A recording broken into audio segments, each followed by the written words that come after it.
তো গাইস আমরা তো চলে এসেছি রাধানপুরে হাট। তো আজকে রাধানপুরে হাটে আমি মাছের দোকান দিয়েছি। আমার মাছের দোকানে আজকে কি কি মাছ রেখেছি চলো তোমাদেরকে দেখাই। এই দেখো কাঁকড়া আছে, কাঁকড়া 400 টাকা কিলো।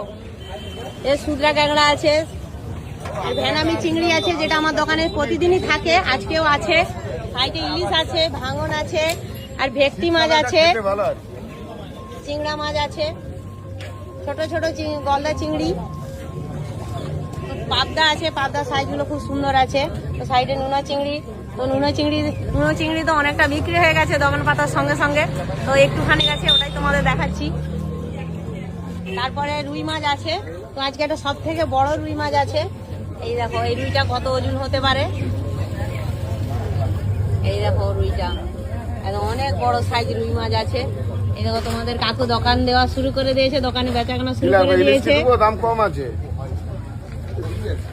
তো তোমরা দেখতে থাকো আমি কতক্ষণের মধ্যে মাছগুলো বিক্রি করে শেষ করি। তো